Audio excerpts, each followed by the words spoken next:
it really go this way? I don't see it anywhere. Ugh, I'm so tired, I can barely take another step. But if I don't find it, Boss Neff's gonna be real miffed. Ugh, stupid cat! Ah! Don't sneak up on me like that! Good thing you're here, though. I don't suppose you've seen a black and white striped cat around here? It's got a huge tail and a blue bow around its neck. Yeah, I don't know why though. Boss Neff suddenly got it in her head to send me out here on this gig. Said I needed to pay close attention to my surroundings. I told her if she wanted to find a cat, she could just put up a commission at the guild. They're always running around helping people find stuff. But she insisted I go looking myself. I've been wandering around here all day without spotting so much as a strand of fur. If I go back empty-handed, Boss Neff's probably gonna scold me. Ugh, what am I doing yammering away? I need to get back to searching for that blasted cat. Hey, Furball! Where are you?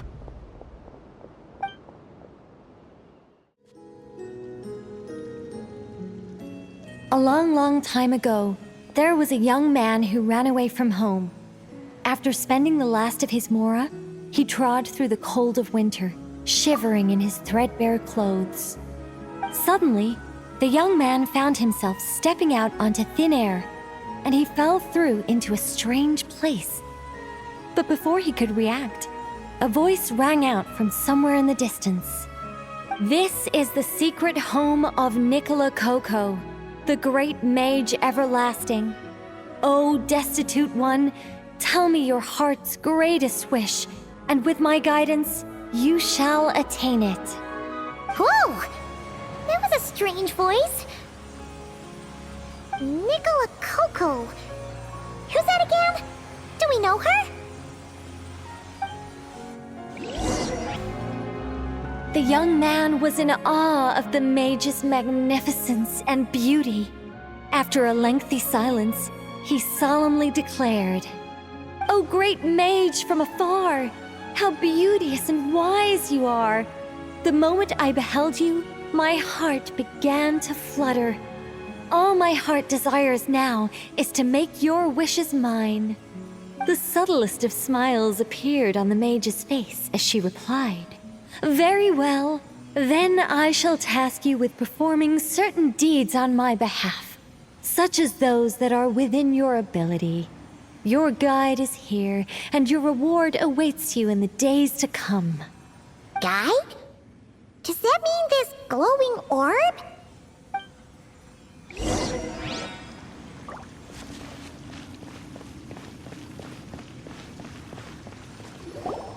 "Secret home," said the young wanderer, with a look of confusion on their face.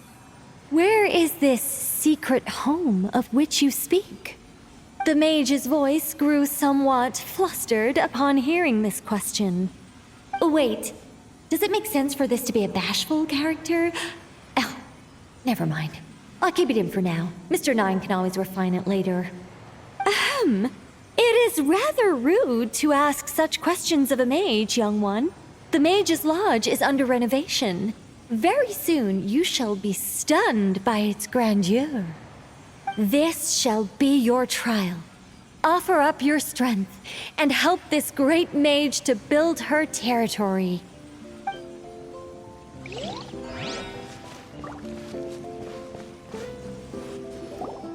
As the young man continued forth, he noticed many exquisite statues dotting the mage's territory. "What are these?" he asked, puzzled. "These are all those who opposed me. They underestimated the power of a mage, and thus were turned to stone." I quite like that. A spur-of-the-moment addition, but dare I say it was a good one. A mage ought to be a powerful and dangerous figure. Danger lends a certain mystique, and without mystique, the world would be a very dim place. but turning people to stone at the drop of a hat? Is that too over the top? And no one wants to be around someone that capricious.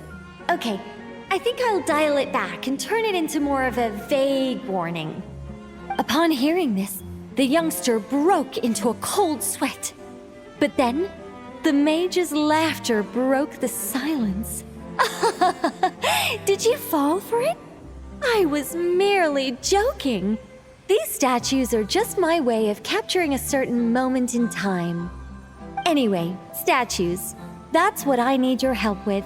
The Mage's Lodge is feeling a little empty, and I should like to fill the space with some more adorable companions.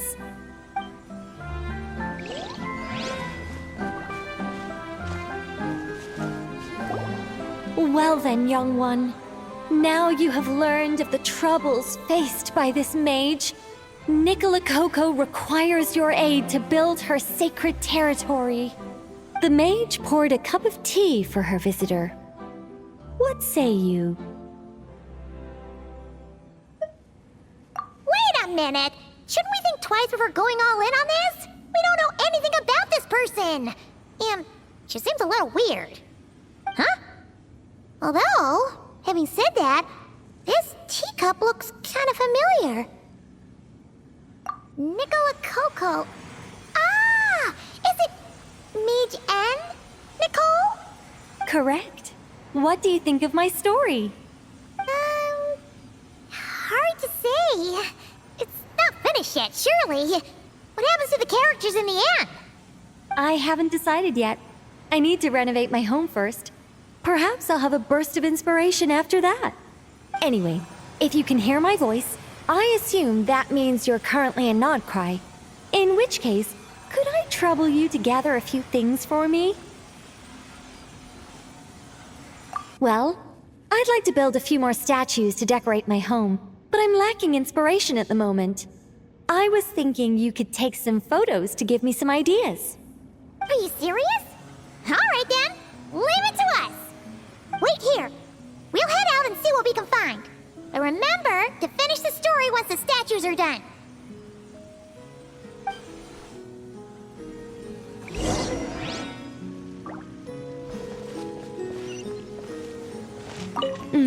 The mage's story is starting to take shape. I think I'll delegate this next section to Mr. 9. A great mage is defined above all by her beauty and powerful presence. Perhaps an exaggerated laugh might help her stand out more. It looks like someone has been bewitched by the power of the great mage everlasting. Is that laugh too annoying? No, it'll be fine. It's all in writing anyway. No one will hear it out loud.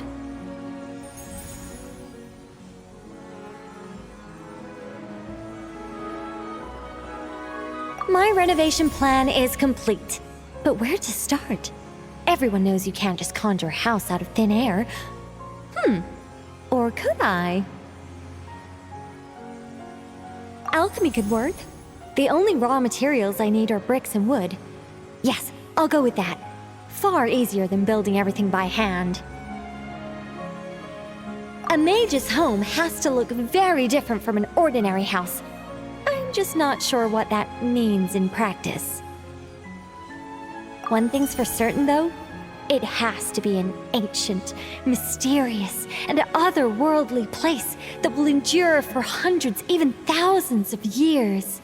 Yes, that's good. Just what people would expect from a mage. Although in truth, it's not so much me capturing moments in time as moments in time that have captured me. Well, don't just stand there. Go complete the task that the great mage has assigned. And remember, I don't want to see anything dull and dreary. I need photos that are bursting with life, so I can capture the soul and character of the subject. Don't be thinking that carving a statue is just about shapes and proportions. The most important thing is to capture the spirit of the subject in the moment the photograph is taken. All right, got all that?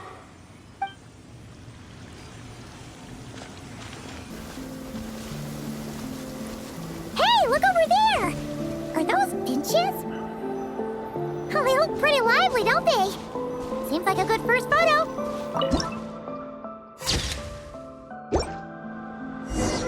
Let's see. Where should we go for the next photo? Oh, we saw a squirrel statue earlier, didn't we? Do you think Nicole likes squirrels? Let's snap a few photos to take back.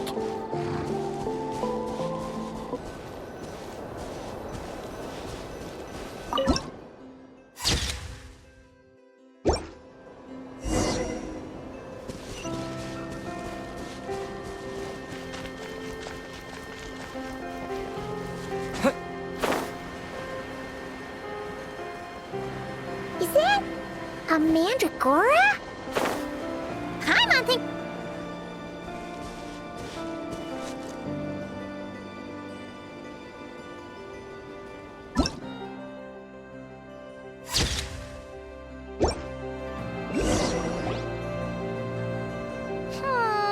Some of these shots are pretty good, but we didn't get any from the front.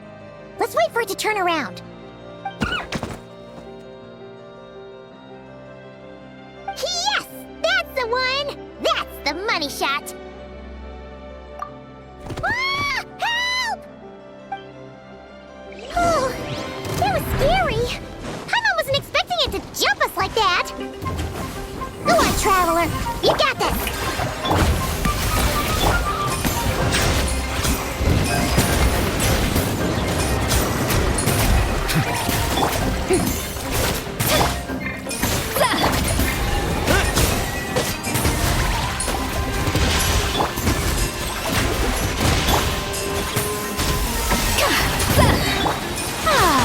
Strike a pose, a burst of flavor. Yeah. Let the mighty be humbled. Settle down.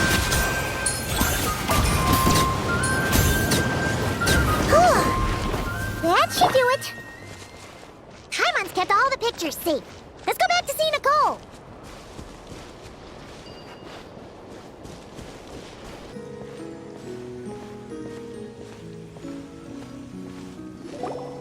Hey, Nicole! We're back! That was quick. You two worked very fast. It's nothing. But, how do we get the photos to you? You can hold on to them for now. I'll be there in a couple of days. We can talk more about the statues then. Sure thing! See you in a couple days!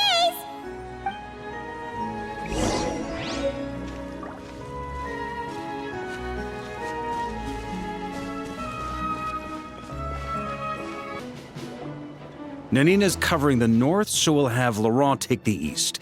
Right, that's all for now. Hey, Avarka! Huh? Honorary knight? Paimon? What brings you to my camp? Not at all. Any camp of the Knights of Favonius is your camp too. So make yourself at home. Though, you should give me a heads up next time so I can have the quartermaster break out the good stuff for you. Is this really the Expeditionary Forces camp? Paimon was expecting it to be a bit more... crowded? Not many from the force are still stationed here. And of those who are, most are out patrolling. Truth be told, it is a bit of a ghost town. To that end, we're collecting intel from across Nod-Krai. Even with rear sealed, things haven't completely quieted down yet. Intelligence is the foundation of any campaign. It's not just enemy movements. Terrain or shifts in the weather can mean the difference between victory and defeat. Moving forward, we plan to form a long-term partnership with the Northern Intelligence Network. Turn this temporary camp into an intelligence station. An intelligence station? Whoa! Like the kind in Fontanian spy thrillers? Haha, as if. Name one book with a camp this lightly defended in it. During these years out on campaign, we've found that different abyssal disasters are occurring all over Teyvat. They're unnaturally cunning, always shifting, with no two attacks quite going off the same. I hope to use the Northern Intelligence Network to share our findings, and use that collaboration to keep gathering information on the Abyss. This isn't any one nation's burden. Every day, countless winds blow through Nod-Krai. I'd say that makes it the perfect place to set up an outpost.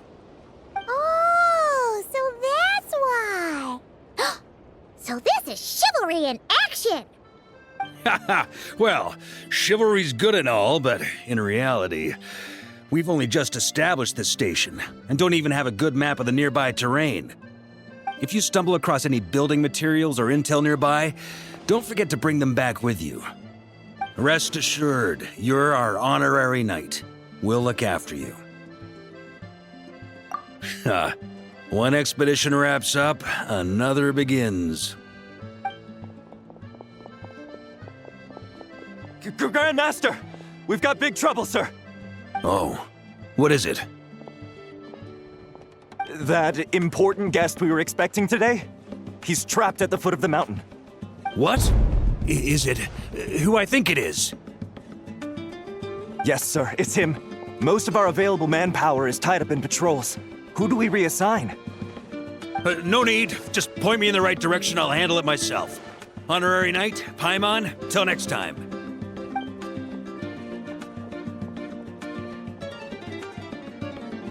Oh! Paimon's never seen Farkas so nervous. Now she's curious who that guest is. Yeah, that's probably it. Let's follow him and see if he needs help. Hey, are you okay? I'm fine. Whew. Good thing you guys showed up so fast. Or I might not have made it by sundown. Praise be! Our essential supplies made it through safe and sound. What kind of supplies are that important? Good eye! This here is the dandelion wine we specially ordered from Dawn Winery. Pure Mondstadt in a bottle. You have no idea what it took us to get it here all the way from there. Ha! And a fine job you did. You're drinking with us at the feast tonight. Whole camp's been looking forward to toasting you. So, the only reason you were in a hurry was to make sure the drinks got there in time? And here Paimon thought you were finally being serious about something serious! What's that? Are you saying drinking isn't the most serious of serious business? Because I'd love to have a drink right about now. Wait! Please, wait a second. Now is not a good time. Yeah! Listen to him! First, you gotta take care of the serious... This is a custom brew. It needs to be kept constantly rolling to prevent settling and keep its flavor. Having sat for so long, I'd say the taste has degraded by at least 10%. 10%! Unacceptable! Nobody touches a drop till it's ready. Okay. You do you then. We specially commissioned someone to build a mechanism that keeps the barrels rolling. Looks like it broke in the fall, though. So now, I guess we'll have to rely on old-fashioned muscle power. So we just keep whacking the wooden barrels and roll them to their destination? Sounds like some good old Knights of Favonia's strength training. Guy teaches force control and precision. Need both, or the barrel won't stay true to the path. It's basic training for many knights. Ha, keen on basic drills, are we? Well, Laurent and the others won't be back for a while. Right then, all yours. Don't worry about knocking him a bit too far. Just holler and I'll toss him back into place.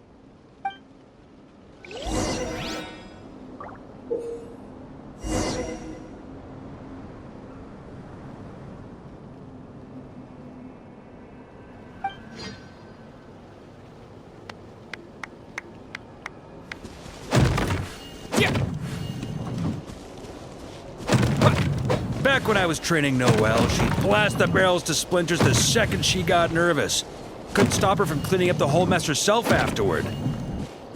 Over time, she became the finest cleaner in the Knights, bar none. Ha! She might not have realized it, but that's progress too.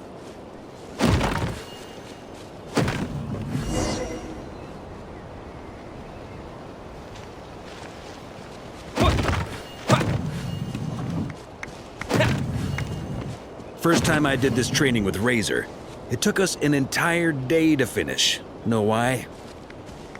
He spent a quarter of the day rolling the barrels, and the other 3/4 trying to figure out what the heck I was talking about.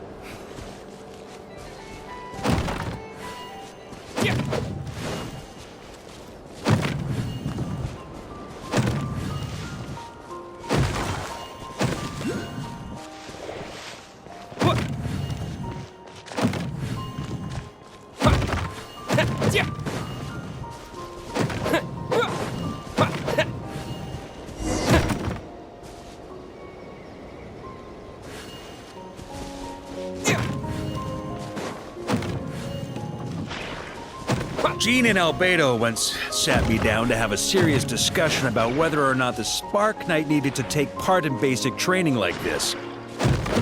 A knight's basic training helps build character, but since the Spark Knight's still so young, I decided to get her opinion. She happily brought her bombs to the training grounds, and so we reached a consensus. We won't discuss the matter again until she's a bit older.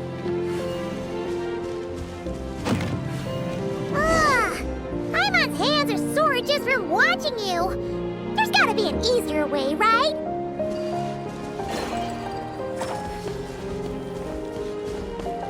Come to think of it, you haven't met Rowan yet, have you? Kid's so used to doing things his way, he didn't even show up when it was time for the training. Asked him about it later. He said he went to poke a hornet's nest full of monsters, and as for barrel drills, he didn't think targets that wouldn't hit back were worth his time.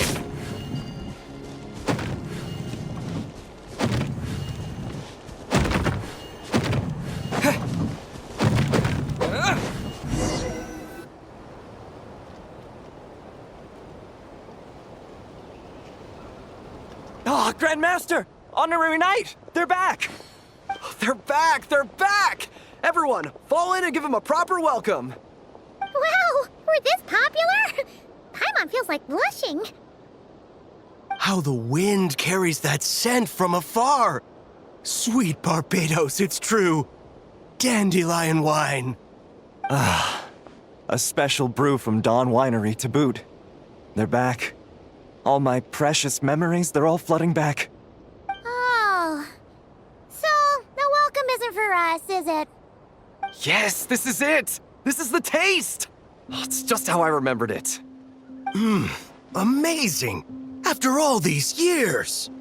I was starting to think I'd already forgotten the taste of a good Dawn Winery vintage. If the taste hasn't changed, then my home back in Springvale probably hasn't changed either. Right?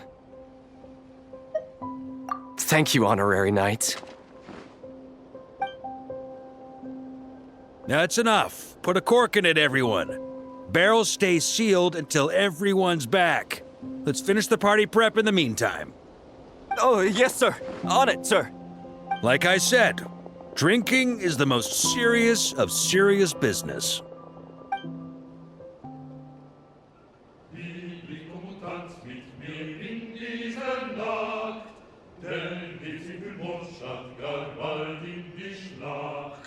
Morgen unterschwert mich vor morgen braucht's Mut, doch ist Freiheit ein heiliges Gut. Liebling, komm und tanz mit mir unter dem Mond, Nord und Süd für Löwen. Oh, sticky honey roast! Sweet madams! Paimon never thought she'd get to eat such authentic Mondstadt dishes out here! Wait, where's Vorka? Anyone seen him? He's not passed out drunk in a ditch somewhere, is he? Okay, Paimon will catch up when she finishes.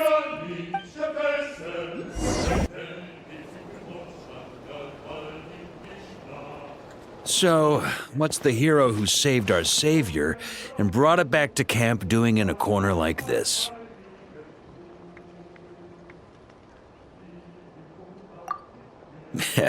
Truth is, what I've got in my cup is the most special of special brews. It can only be drunk alone. But since you've caught me, nothing for it. Here, have a cup.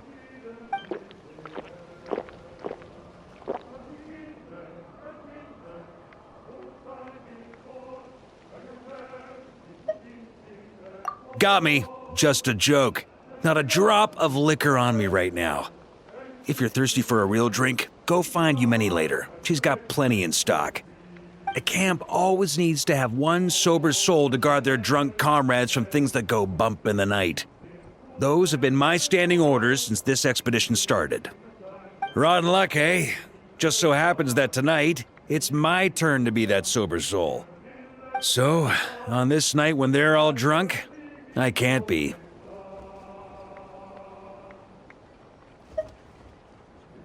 Who knows? Maybe fate just gets a kick out of messing with us. If it had come one day later, maybe I'd have been down there guzzling wine to my heart's content.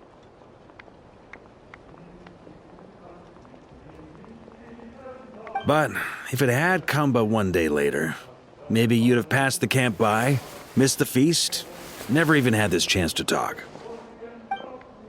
Nobody can say what choices lead to what outcomes until the time comes. Just like when I decided to lead this expedition out of Mondstadt. Never imagined I'd make it this far. That's how it turned out, aye. But when we marched, all I knew was this. An abyssal storm was brewing up north, one that threatened to scour all of Teyvat. It took us some time to mobilize, but where would the enemy appear? What form would they take? That was all a complete mystery to us when we set out. All we could do was gather intel as we marched, preparing for every contingency. Ha! Quick study, aren't you? Alas, the enemy won't sit around twiddling their thumbs while we finish preparing. Every hour we hesitated, the abyss was devouring the lives of countless people. The sooner we marched, the sooner we could change their fates. That was all the intel we needed to launch this expedition. None of that formality, honorary knight. And you're no different. Your journey's also changed many people's fates. Be it Mondstadt back then, Dvalin, or Nod-Krai now, the expeditionary force. Even my fate, too. The fact that we can sing around the bonfire, drinking and thinking about the future, none of that could have happened without your arrival, traveler. Who's to say? Fate's fickle and hard to fathom after all. But as long as you're alive, there's hope. The wine we didn't drink tonight, we can have tomorrow. The lads will save my share. As long as we're still breathing, tomorrow will bring more wine and laughter. So cheers to tomorrow, to hope.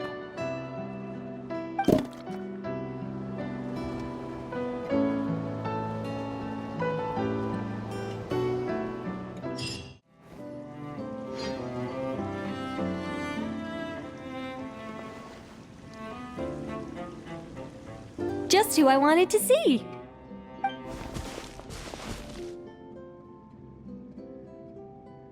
I'm delighted with the photos you took. Excellent source material. Now, I have all the carving tools ready to go. Would you like to try it together? Carving tools? You mean these blocks? That's right. The statues are inside the stones. All we need to do is remove any excess material. To make things a little easier for you, I've provided a guide on how the carving process works. Allow me to demonstrate. First, we make some big, bold cuts to carve out the general shape.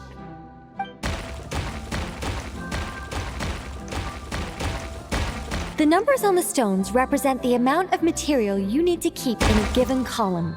So, first we do this, and then this. Oh, it's starting to take shape! Got it? If you carve the blocks this way, you should be able to see the basic form. Then, you just need to add some finishing touches, and voila! Wait, what? It suddenly changed in the blink of an eye! How'd you do that? A great mage doesn't reveal her secrets that easily. Just behold and be amazed. You got the basic carving process down, yes?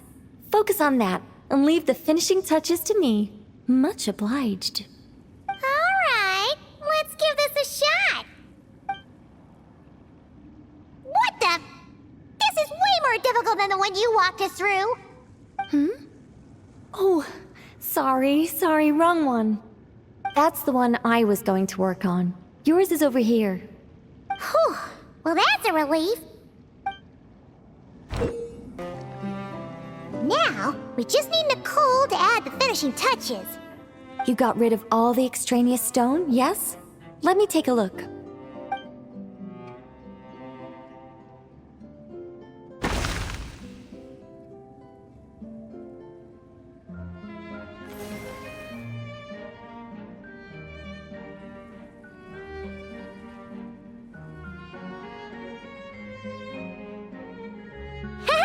It's done! Cool! It's the Mage's Lodge! When did that get there? Is this the power of a mage? The young visitor's voice was filled with wonder. I am truly amazed. Aha! Finally, the story continues. So, what happened to the mage and her young visitor? They lived happily ever after. The end. Huh?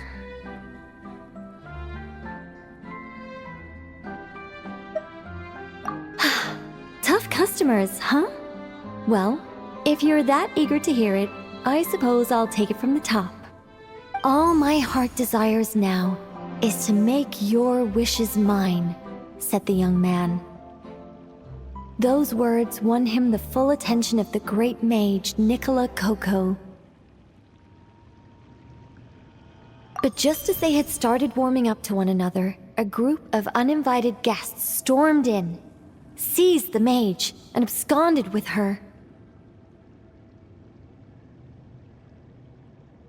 As the youngster stood there in shock, a new mage by the name of Alinus appeared. She signed a contract with the youngster, bestowing the power of magic upon them. But after making it through a grueling training program, they would come to discover another conspiracy operating in the background. As it turned out, the great mage Nicola Coco was an alien entity. Her true identity was the first daughter of King Meowtress, the third of Planet Meow. She had come disguised as a mage as part of a secret plot to trick the entire world into worshipping Planet Meow. Oh, great mage! Have you been lying to me all this while? The youngster's voice trembled as their heart began to break. Leave me. War is destined to break out between our planet and yours. We were foes from the very start.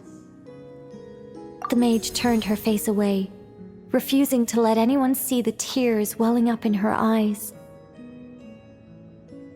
But the youngster bravely reached out and grabbed her by the arm, swearing to never leave her. Moved by this display of passion, the mage decided to rebel. But in that moment, Alinus, who had once aided the youngster, now took the side of the king. Alinus had been Meowtress III's second daughter all along. She had only helped the youngster in the hopes that her sister might be incited to treason, thus giving her the chance to usurp Nicola's place in the line of succession.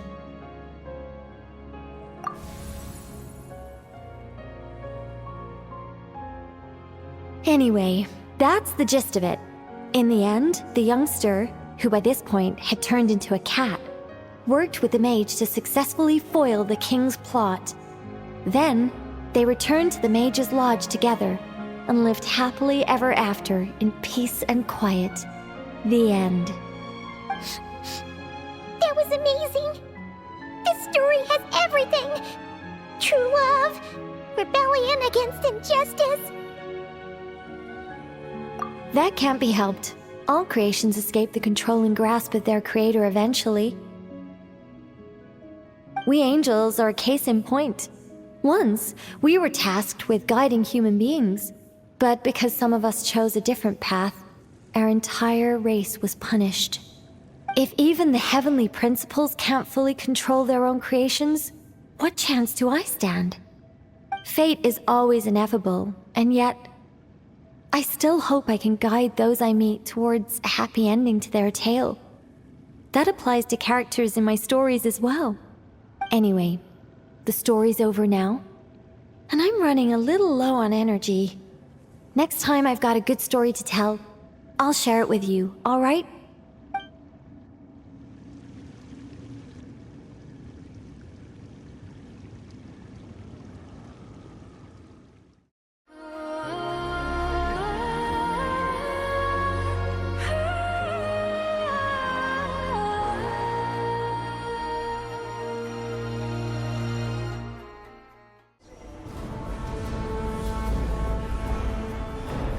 You know, Paimon's been wanting to ask for a while now. What are these vehicle thingies we keep seeing in the Lightkeepers' camps? They kinda look like food trucks, don't you think? It'd be awesome if you really could cook up there. But Paimon has a feeling there's more to these things than meets the eye. What? Yeah, that wasn't what Paimon was getting at. Oh, these? Officially, they're called moon wagons. They're transportation tools we made by modifying Snezhnayan mechanical vehicles. You can think of them as Kuvaki-powered mobile lighthouses. They're not quick by any means, but they save us a whole lot of trouble and manpower when it comes to transporting supplies. As for cooking functionality, I hadn't actually given that any thought. But you know, if we did install a toaster in there... Oh, no. Filling stomachs is a key part of a Ratnik's duties too. Thanks for reminding me of that, Paimon. A proper food truck would save us from having to build makeshift stone stoves just to eat a hot meal. Right? And that way, you could even hold your own bonfire parties too! Except, everyone does seem really busy. Not sure they'd be in the mood for that. Actually, I really hope that one day we can. Just the thought of it makes me smile. But that day will have to wait. For now, at least. Yeah, it's all because of the wild hunt, isn't it? Yes, Flint's did send word from the south that the strongest wild hunt anomaly we know of has been destroyed with your help. But it continues to cause havoc elsewhere, so there's no easing off for us. Not only must we shore up our bases themselves, we also need to ensure that the roads are clear, which entails dispatching Ratniki at regular intervals to patrol vast areas of land. Whew. Just listening to all that is kind of tiring already. You Lightkeepers sure have it tough. And that's just the basics. The real danger lies with those wild hunt outbreaks that suddenly just appear out of nowhere. Such tasks are all handled by Gramps, Flynn's, Olav, and those guys. I can't have Gramps fretting over every last thing, so I've taken over handling of the groundwork. Honestly, compared to our shortage of manpower, supply prep is nothing. To continue on the topic of food, even the best cook in the world couldn't do anything without ingredients.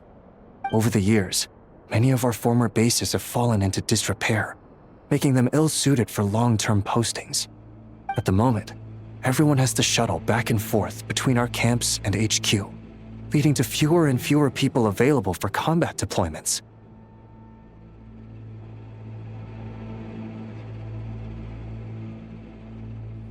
Yup, and that's turning this place into a permanent base.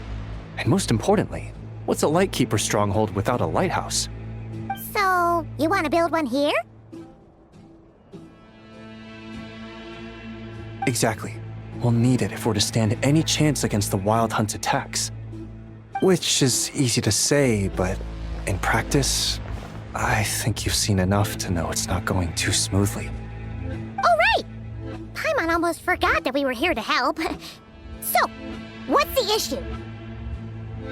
Well, building our encampment will require lots of fuel and supplies. Generally, we bring it all in on moon wagons all the way from Pyramida. If only it were so simple. The main problem is, we need a special kind of oil refined using Kuvaki. It's true that the plants nearby are full of Kuvaki, and they'll keep us going. For a while at least. But supplying the fuel for a lighthouse is a whole other ballgame. Unfortunately though, there's been no sign of the supplies that should have arrived last night. Valdis is in charge of transport, and he's always been meticulous, so it's unlikely that he got careless and missed the timing or something. And that's precisely why I'm worried that they might have encountered some trouble.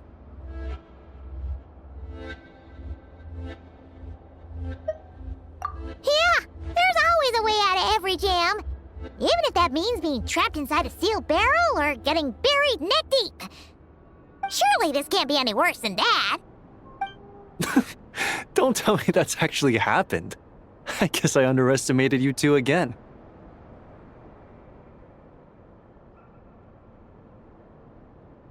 Anyway, we can have a look around. Maybe they've just lost their way. Maybe so. Anyway, there's no time to lose, so follow me. Yep, let's move!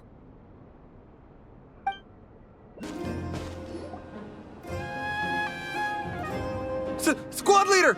Thank the gods you're here! Please, help me! Valdis, how did you end up here? It's a long story, but the barrier created by these mandragoras can't be broken from inside, so I've been stuck in here for almost the whole day.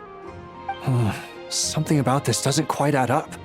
This place isn't on the main road from Pyramida, nor is it some sort of shortcut. And as for the mandragoras, they wouldn't usually bother passersby unless they were trespassing on their territory. In short, I'd like an explanation as to how you ended up here, and a reasonable one at that, or you might have to stay in there a while longer. Whoa! You don't usually see Itlua getting angry. Paimon's kinda scared now, too. Oh, that's true. Guess being an adventurer really does have its advantages. It's a good thing we're only honorary squad members, or we'd be subject to his discipline, too. All right. Last night, I found the path to our camp blocked by a large group of mandragoras. You know how I like studying insects and plants, Squad Leader, and it was such a rare sight to see this many mandragoras gathered in one place. I didn't want to miss the opportunity, so I followed them all the way here. But then... I'm so sorry. I'll take responsibility for this, I promise. How about I cover Night Watch for the coming week? No, make that the whole month. You're right. We can discuss the breaking of regulations after we get back. For now, let's concentrate on getting him out of here. I could use your help again, Traveler. Thank you.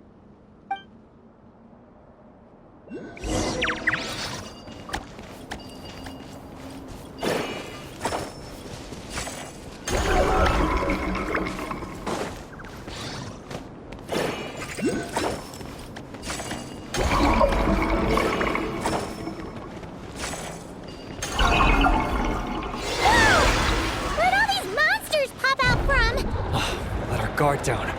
Prepare for battle, everyone.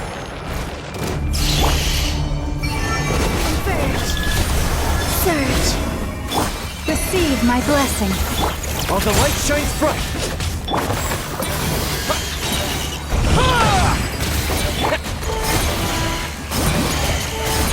By the frost moon of old. Yeah.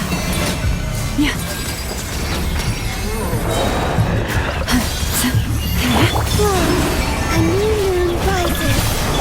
Go, Shadow of Darkness! You got this! Honed in flame! By everlasting... With one heart, we pray.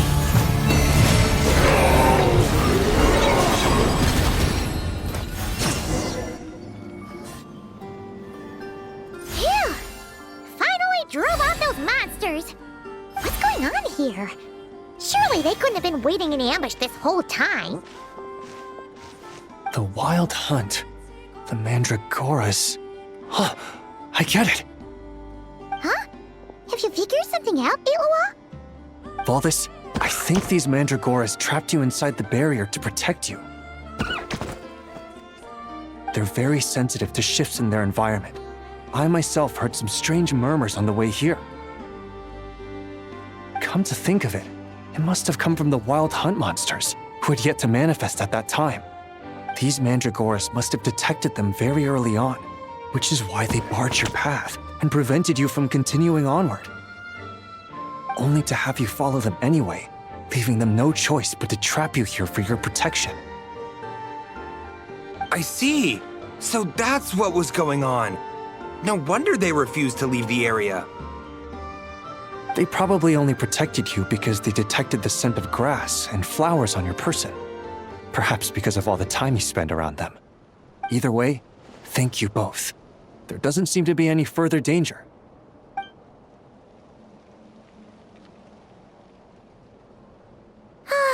There they go. Adorable little fellas, huh? And they didn't even ask for a reward. Imagine if we had them around to watch our backs. We'd never have to worry about being ambushed while opening treasure chests again. You know, putting it like that, it was kind of understandable that Valdez would want to follow them. Right? Finally, someone understands me. I know, I'm sorry. I'll take whatever's coming to me. All right, now that we've got him out, let's head back. The others are probably starting to worry.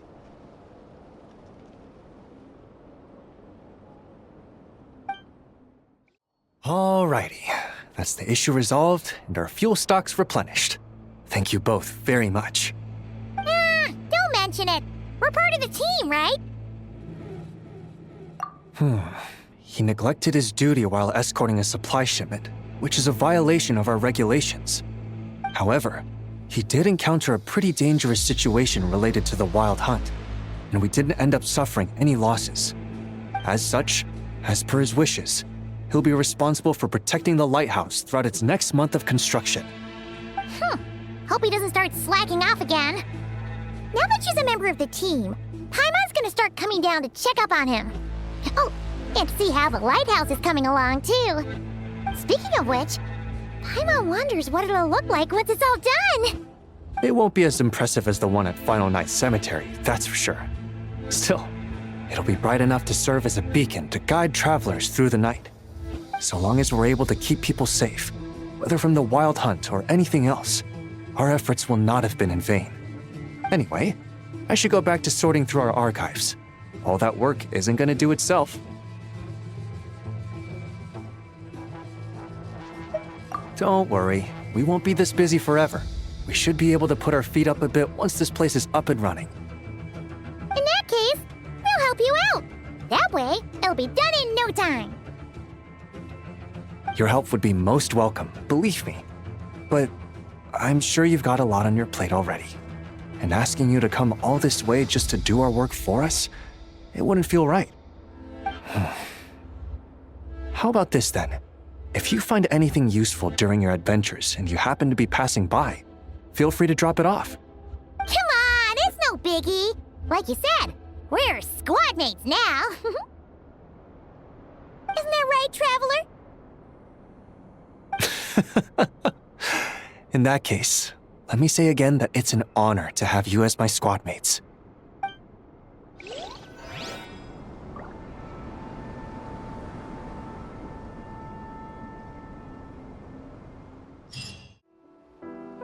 Turn left. Turn right. Oh, just some nights of Favonius formation drills. These three overdid it last night, so I'm sobering them up. And rooting out the worst offender while I'm at it, whose grand prize will be 20 laps. The expeditionary force is allowed to drink liquor, but ground rules stand for when and how much you drink. I only had a little bit.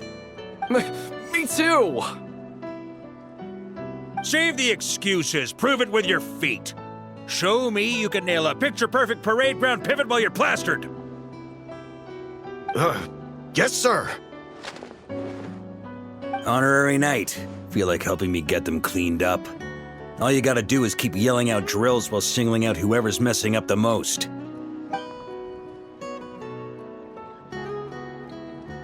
Right then. You lot hear that? This here is the honorary knight, so look alive. Attention, and march. At ease. Well, honorary knight, who's the drunkest of the bunch?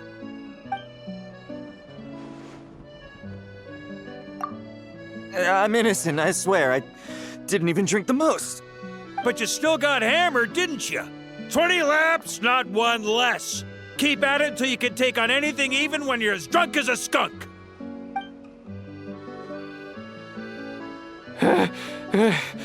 Seems like I... Got off easy this time? Ho, you two!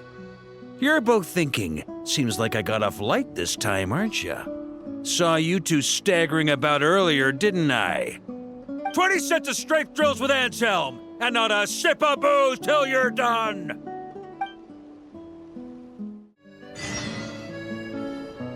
Honorary knight, thanks to you, this post's finally starting to look the part. Now, even if we're attacked while the whole camp's dead drunk, we'll be able to hold out till I sober up. Saw right through me. Did you learn all my tells without even trying, honorary knight? More like we've gotten used to your nonsense without even trying. Ha! Still, when I'm not on watch, that's when it's time to crack open a cask. You're always welcome here.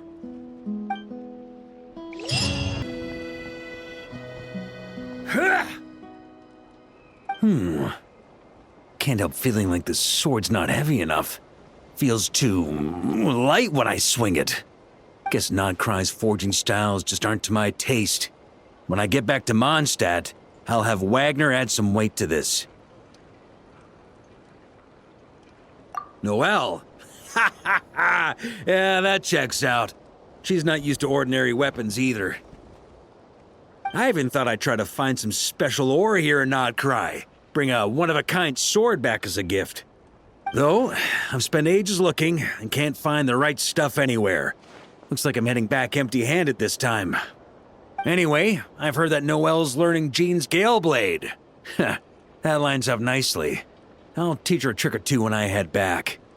If only Noelle could wield dual swords like I do, that'd be perfect. Then I could show her how you can create a gale with just your blade. She's still got a ways to go before she becomes a full-fledged knight, but for now, we could at least think up a proper knightly title for her. Outrider! Lion Fang Knight. What other knights are we missing? Unbelievable.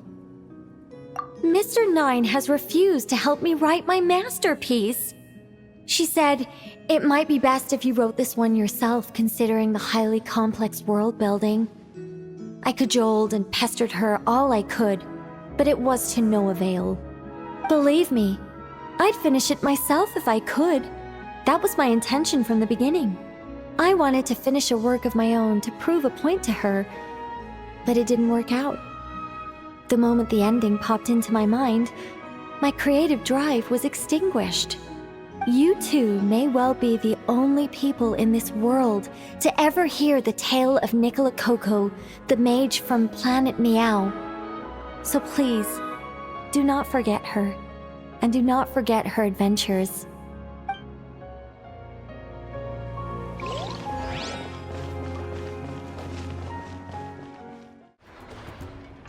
So, the wires go here, then there, then here, and then...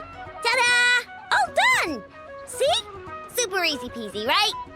Why on earth am I here at this class? Where's Flint?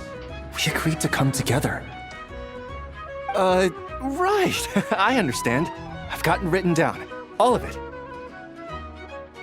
Writing it down won't do any good. Last time you said you had it memorized, but today you showed up and forgot everything again. Enough. Confiscate his notebook. You're writing it down from memory now. What? Wait, let me take one more look. You have taken multiple looks, but every look is directed somewhere different. I presume that you are attempting to find methods to evade the lesson. Such efforts are futile. All such methods have been rendered ineffective. But I haven't even said anything. Your eyes indicate your intent clearly, Mr. Itlua. For instance, you placed a partially finished crumb-kake in our workshop stove ahead of time.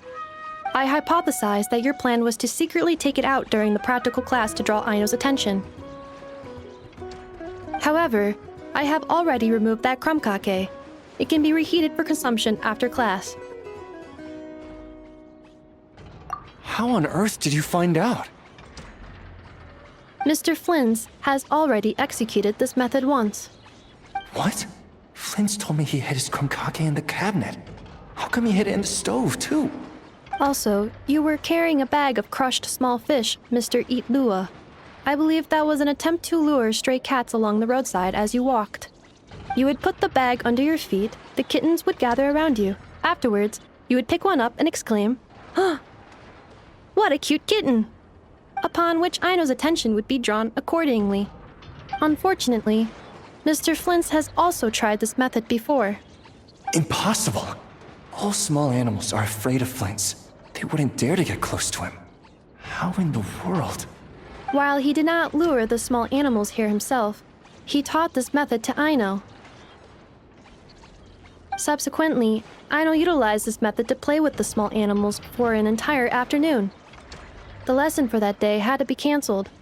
This time, however, I have already fed all the small animals present in the area. Therefore, this method will also be ineffective. What do you mean you fed all the animals around here? Even the deer and birds? Affirmative. In order to preserve the learning environment, I have already fed all the small animals located within the vicinity. Every individual has been attended to. As such, please start writing down the circuit diagram we just covered.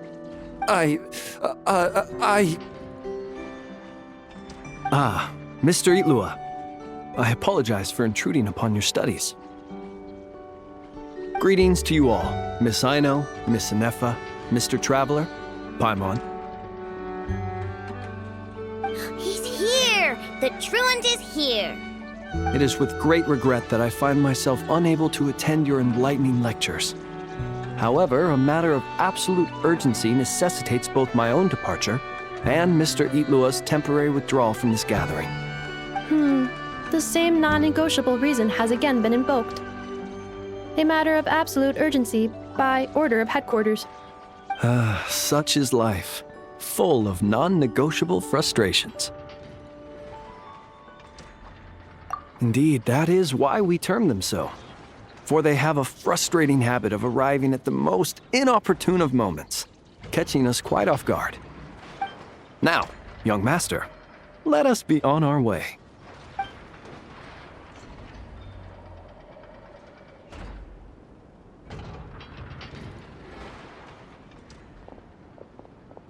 Mr. Flint's, none of those tricks you mentioned earlier worked.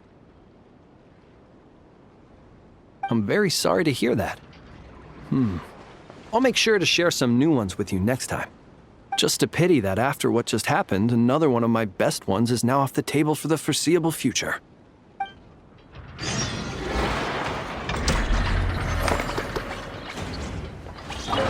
Well, guess we're done. Can I eat crumb-kake now, Anefa? All right. The lecture has concluded, so I'll go heat up the crumb-kake. Please give me a moment, Aino.